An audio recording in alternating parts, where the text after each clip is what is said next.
Welcome back to Tales with Abby and get ready for episode 2 of the Anansi saga. The very next morning, the problem began. The great river, the lifeblood of Barkwai village, started to change. Kofi, the farmer, was the first to notice. He went to fetch water for his plants, but it wasn't the clear, fresh water he knew. It was a murky brown and carried a strange, sour smell. "Everyone, come quickly!" Kofi shouted, his voice filled with alarm. "Something is wrong with the river." The villagers rushed to the riverbank. They dipped their hands in, only to pull them out quickly.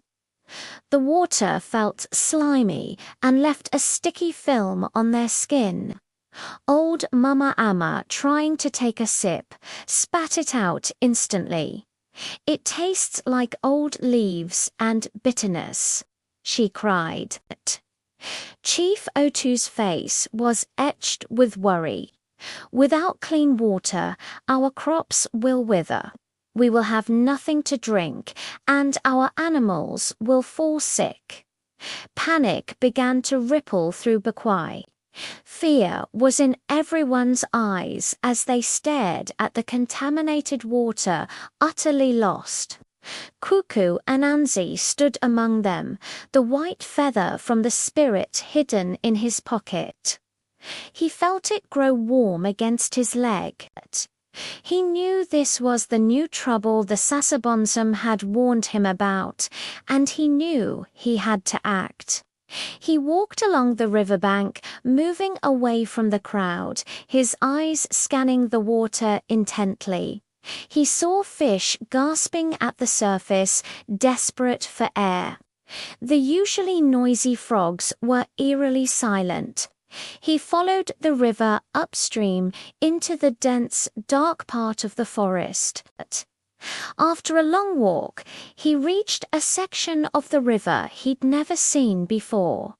Here, the water was crystal clear, but right in the middle of the current lay a massive, fallen tree, ancient and enormous.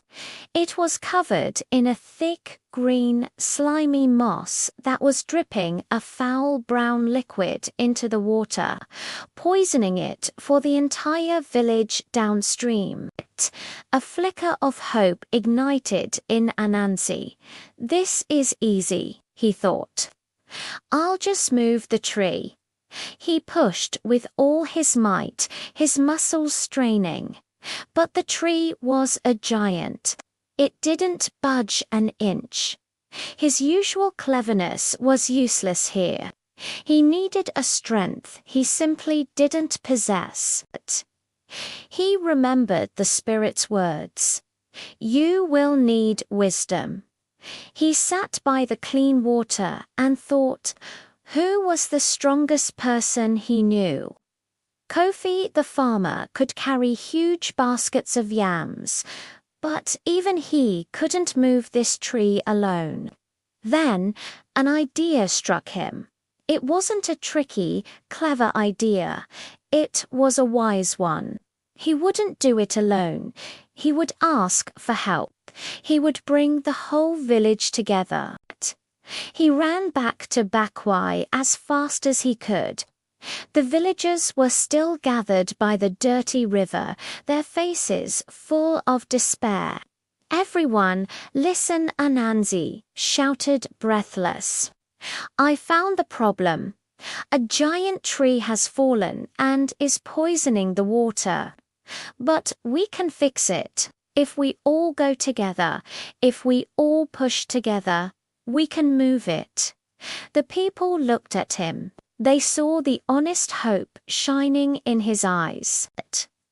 This was the new Anansi, the one who had confessed his wrongs and brought back their prosperity. Chief Otu nodded decisively. "He is right. Alone, we are weak. Together, we are strong. Let us follow Anansi." So the entire village men women, and even the older children followed Anansi deep into the forest, carrying strong ropes woven from vines. When they saw the colossal tree, some gasped. It looked impossible, but Chief O2 quickly organized them. Tie the ropes around the tree. Everyone find a place to push or pull. They secured the vines and lined up, placing their hands on the rough bark. On the count of 3, Chief O2 yelled, 1.2. 3 heave. Everyone pushed and pulled, grunting and straining. The tree creaked but held firm again, shouted Kofi heave.